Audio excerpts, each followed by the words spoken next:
Welcome back to the channel, Adventures Through Climate Change with your host, Trevor. Yeah, that's me. And we take an armchair approach to climate change and trying to figure out what the heck is going on. I mean, we're hitting all aspects, CO2, I mean, man-made stuff, natural stuff, all sorts of stuff.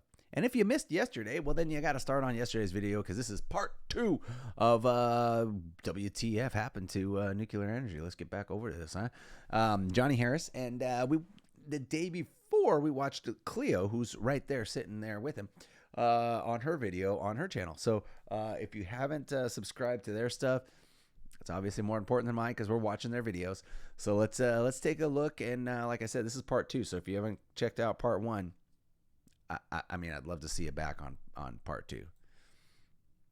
Oh, okay. Radiation is probably another one of these sort of invisible, scary things that we maybe over-index on our hesitation about because we don't understand it. And that's how I feel. Radiation to me is invisible, it is scary, what it does to us is scary, and so I sort of associate like proximity to things that create radiation, i.e. nuclear power plant, as like, oh, well, that's the source of it. If I'm close to it, I'm probably getting it because I can't really see it. Again, like, none of what I'm saying is meant to imply that accidents aren't disastrous and terrifying, or that radiation in doses that are on the upper end of the spectrum is also disastrous and terrifying. I just made a video about cancer. It scared the heck out of me. Yeah. But that doesn't mean that we shouldn't also put it into context. We should put all of that data into context in comparing deaths to deaths from fossil fuels, in comparing radiation to ways that we receive radiation in other ways. Yep. This is just about putting that risk in context. Into perspective. Okay. Yeah. Okay. Wow. That definitely like complicates the nuclear is scary because of accidents kind of narrative that I think is very much alive in the popular like perception of this energy source. The thing that keeps blowing my mind is the fossil fuel number. Like that is just still very much in my mind right now. It's wild. Okay, can we move on? Yes. What Okay. source is it? Wow, accidents. When they say These other two are, I think, less huge, but still. I'm assuming they're meaning like short-term accidents. They fell off of a oil rig or something, you know, accident. I don't know if they're saying, hey, you know what, long-term effects from accidents, because Chernobyl, possibly it affected hundreds of thousands of people, right? Possibly, you know, so the tsunami in Japan, nuclear waste got into all sorts of water. How much effect is that going to have on people down the road, wildlife, all sorts of stuff? Because we spotted it in fish, right? Okay, so I don't know. That's what I'm saying. These long-term effects, those aren't calculated in the accidents. Still important. One thing that we hear a lot about is waste. I saw a tweet recently from Greenpeace that was like, nuclear energy isn't like viable for the future. The waste problem is still a thing, and that sort of sent me down this rabbit hole. The first thing I think of is like Homer Simpson and like green goop, like nuclear waste that like never, it's like in a barrel somewhere and it can like sneak out and destroy everyone. My eyes, the goggles. Now this isn't scientific, but I did a poll around New York, and what people believed about the Constitution. I know that is a caricatured version of it, but there is a reality that when we do fission, when we break apart atoms to make energy, there is a byproduct of that. In fact, I have a chart here. Actually, most of nuclear waste is not like some like scary material, but the thing that scares people is actually this little 3%. It's the vast minority of what nuclear waste comes out of this process, and it is the spent fuel. This is scary because this is stuff that comes out and gets put into like big barrels, okay?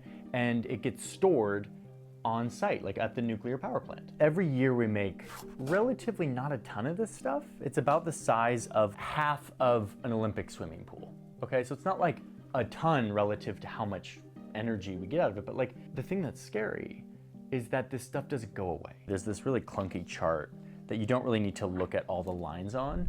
What you need to look at is that x-axis down here.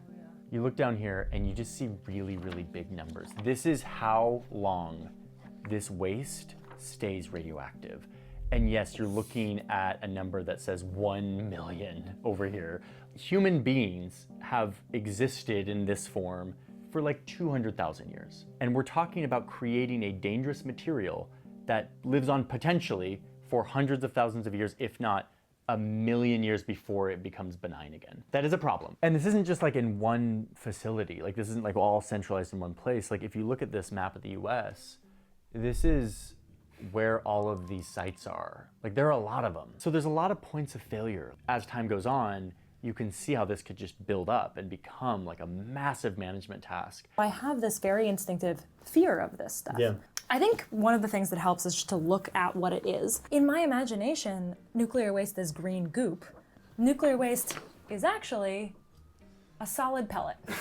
So we are trying to dispose of a solid material that is extremely radioactive. At most nuclear power plants, we have these, they're called dry casks. So basically, those fuel pellets that look like this go into a column inside a metal rod that's just about 1/2 inch across. And then all of those rods together are bundled into a fuel assembly. Then those are put inside of one of those big casks that you showed. And then they're covered in concrete. There's an outer shell, there's a sealed inner cylinder. These things are built to withstand tornadoes and direct attacks and floods and every possible natural disaster that you can imagine. And they're certified for about 40 years. Obviously, that is nothing in the timescale of radioactivity. People look at the difference between that timescale. They're like, oh my God, hundreds of thousands of years. That doesn't mean that there are lots of uncertified, unsafe dry casks all around the country. Like in the research that I was doing, I didn't find a single instance of a radiation leak from a dry cask. Or a single instance of an attack on a dry cask deliberately meant to do harm. That doesn't mean that there couldn't possibly be leaks, and it doesn't mean that there couldn't possibly be attacks. But just in terms of what we're really talking about here and risk assessment. I think for me, I'm like, cool, it's only this big now, but what's gonna happen next in the long run? Other countries are doing what's called deep geological storage. Oh, whoa. So what you, in theory, want to do is assemble those fuel pellets into those fuel rods, into those canisters, and the canisters are slightly different, but then you bury them deep, deep, deep underground. There are some countries that have already built systems like this. Finland is one. There are lots of countries that are investigating them. This is a technology that is totally difficult and impressive that we can do, but it's being tried, it's being done, this is feasible. And in fact, if you go back to the chart that you were using, you might have heard of Yucca Mountain, which was the United States' effort to do deep geological repository. Yucca Mountain failed for lots and lots of reasons, some local politics. But again, this is a primarily political problem, not a technological one. Yeah, I think that, like, I definitely feel this sense, and I think this is probably a pretty popular reaction to this, which is like, we have this like hot potato and we like need to get rid of it, so we put it in these casks that are only good for 40 years, and then it's like, that's gonna run out, so let's just like bury it in a giant hole and like make it go away, but it's still gonna be there. I think I kind of share the reticence of having an energy source that just continually produces this as a byproduct. Even if we do have these technologies, can you find a way to have it not have a byproduct, please? Actually, not quite, but so think about this. This waste, the reason why the waste that we just talked about is scary is that it's radioactive, which means that there's energy in this solid. Yep. That's also a really exciting prospect because there are ways that we can use that energy. And not only does that give us an energy source, it also allows us to shorten the radioactive lifespan of nuclear waste. Of the waste. Down from potentially thousands of years to, if you do this enough, hundreds of years. So you can use nuclear waste as fuel for more energy. You can recycle nuclear waste. You can recycle nuclear waste. Yes. I dived all the way into this in a video that I'm now going to promise is going to be on my channel by the time we air this one. So it's live right now on your channel? Yes. You better be, because I just told I'm the people, promising that it is go to right Cleo's now. channel and watch her deep dive on nuclear recycling that I need to watch. So here's the visual to just keep in mind. This is the way that the United States does this right now. Okay, they mine it, it goes into uranium, they put it into a reactor, and then it creates scary waste, and then they have to put it somewhere. Okay. Exactly. It's a straight line. We don't reuse our nuclear waste, but there are systems that are closed fuel cycles. So we have an open fuel cycle, it's one line, but there are closed fuel cycles where various different kinds of reactors can actually recycle nuclear waste so that you're getting more energy out of the nuclear fuel itself and also cutting down on the radioactivity. God, that seems like a game changer. And just for all the people out there right now who are saying, that seems totally infeasible, Japan already does it. Whoa. This is a much too complicated visualization of We Japan's invented it, nuclear fuel cycle, but they've been recycling nuclear fuel for years. Wow. Yeah, this is a huge game. If this could actually happen at scale, like if this could actually be applied, then you really cut down on one of what I see and actually feel is like a major stumbling block for this energy source. That is a game changer. Huge if true. Huge if true. We handcraft every Stearns & Foster using the finest materials like indulgent memory foam and ultra-conforming inner springs for a beautiful mattress and indescribable comfort. For a limited time, another save one, up to guys. $800 on select Stearns & Foster adjustable mattress sets. Hi everyone, Mark Barden here at Sandy Hook Promise. Mark. On December 14th, 2012. That is a boring start, Mark. Nice. That was perfect. Okay, so we've done accidents, we've done waste. Both of those are really associated with fear of bad things happening in the long run, especially. And the third one is like not that. Like the third one is just the plain old talk about numbers. how It's just cost. it goes from and this is millions of actually like years down to perhaps hundreds like of years, the most cut and dry, For which is that radioactivity. nuclear costs more than everything else. And it's gone up over time. Like, meanwhile, you've got this yellow line, which is solar, and it's just like, like there's been so much investment, there's been so much innovation in this. Dipped down, look at that. beautiful. That's like, don't- we've gotten so don't have good any at storage making with that, it's solar cheap, useless. and it's obviously been And what do we invested do in with by the those government, but, cells like, afterwards? nuclear is expensive, and that's a problem. Is I love solar. I have solar panels on my roof. There's like, we don't even know what to do with the solar panels after they're used up. We don't know what to, there's so much waste. There's no storage. We're going to watch a video on the grid here pretty shortly in the next probably few days or week or something. And solar's fantastic for immediate source when it's bright outside. If you live in Florida like I do, if you live up north, probably not so much. Solar is just not reliant. It's not. There's no way you can count on it. Okay, so yes, okay, it's less expensive now, but it doesn't do anything. We can't store it. It's a minute thing still. It might get a lot better. this worth it is the conversation that we should all be having. Yeah. And not from a place of fear, but from a place of evaluating what the best bang for our buck is to stop using fossil fuels and use clean energy sources. Yeah. And if that's not nuclear, and if we have better solutions in renewables, awesome. Yeah. Like, that's great. Totally. But it has to be based on what's best for us, not Yeah. based on calling out one specific energy source and creating an environment of fear around Yeah. it without context. Absolutely. The question, like you mentioned, is always how much do we actually invest in creating these energy sources, in causing this innovation, in causing this price decline. This chart shows government subsidies for various kinds of energy. You've got fossil fuels in blue, you got renewable energy in yellow, you got nuclear energy very small in green. And you can see, obviously, that we're investing more and more in renewables, which is awesome. The question that we have to ask about this chart is, how does it compare to the amount of energy that we get from each of these sources? Because if this perfectly lines up, then it's just dollar for dollar investing to. Yeah.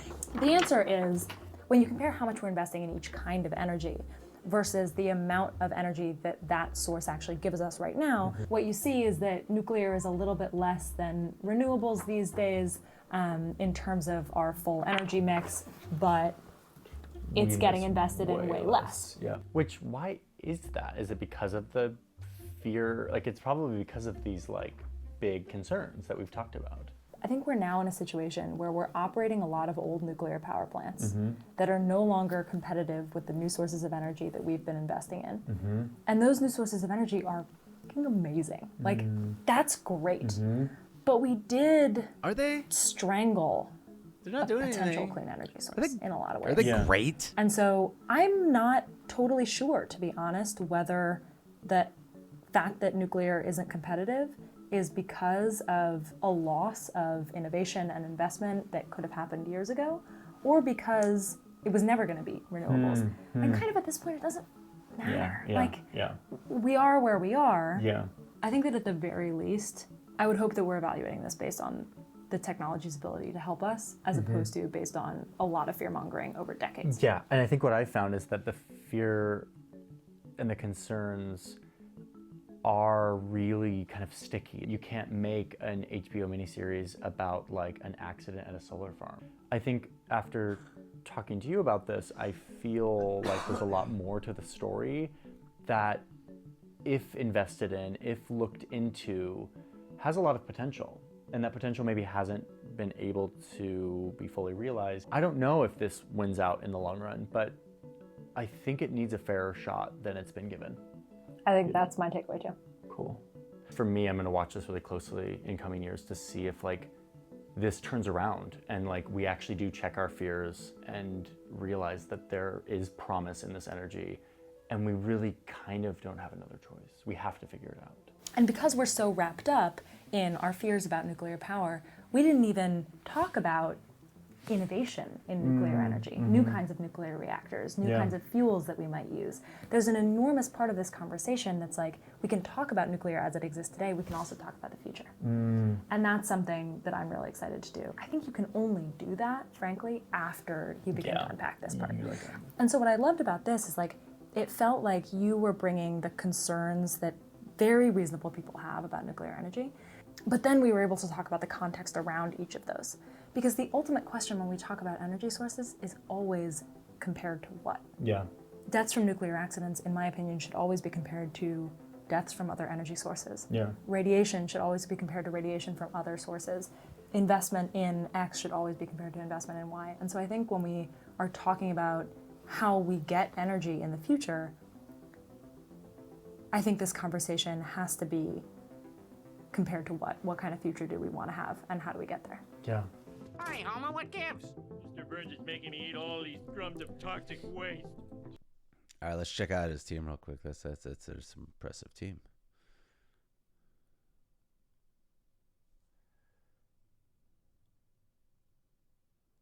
Jeez, that's rough. There must be 200-300 gallons in here. Yeah, and even a teaspoon could cause a fatal tumor. Hey, you want to come bowling with us tonight? Okay. Okay, that's it. That's the video. That is a video that Cleo and I have been working on for a very long time, talking about for potentially years, and now we've finally done it. And yes, we used overhead projectors and transparencies, which is surprisingly useful. Like, I understand why this was like the story of my elementary school life. Very useful visual display mechanism. So another video is over, and I need to quickly show you something. One sec. Check out my map poster. I mean, you can't really see it super well here, so let's just like cut to it. There we go. Okay. This is a poster that I've been thinking about for years and is finally real. It is a printed thing. It's called All Maps Are Wrong, and it shows all of the map projections, not all of them, a bunch of them that we use to take a spherical Earth and put it on a flat plane. And I love it, and it's beautiful, and I got a lot of help designing it from some good friends and some people on our team, and it's just a very, very special product for me. So that is on sale. If you want this poster to live on your wall, you can. It lives on my wall and will be next to my desk forevermore, so that I can look at map projections all day long.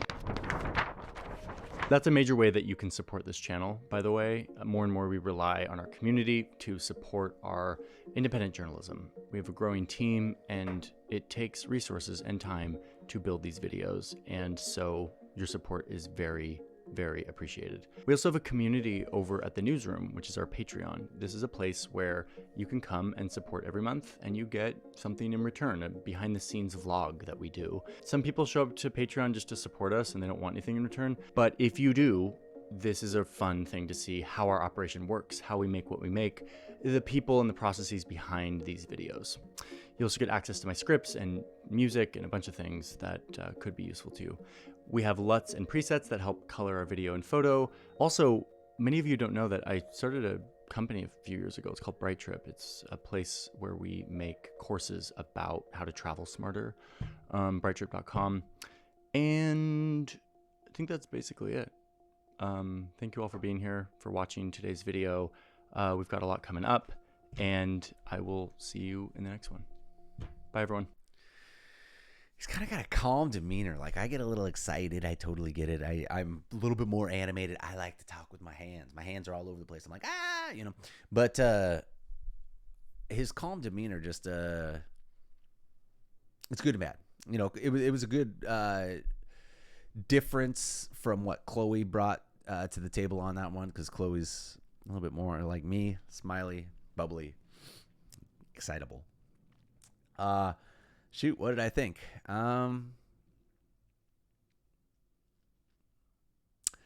The more I research nuclear, the more I think that it really should be the future, the present. We really didn't do it justice with the lack of nuclear power plants after kind of the few scared things that happened, rather than just overcoming them. Of course, the most recent was, what was that, 2011 or 12, when Japan, you know? So, gosh, you know, when you have mistakes, it could get pretty bad. There's issues with everything. I was going off on the solar and stuff. I love solar. I have solar panels, but you know, like the way that people praise them as the best, it's like, gosh, you know what? They're not. It's a nice supplement. And, you know, you go to your, you look at where your local utilities company gets the energy from. Most of it's probably going to be gas, you know, petroleum products, coal, you know, all, you know, so basically most of it, you know, most of what we use in our everyday houses comes from that stuff anyways. And we don't give it credit because, you know, we're like, oh, renewable, look at all this fantastic stuff. Yeah, it's still not doing anything. It's still like costing quite a bit of money for what we do. And what do?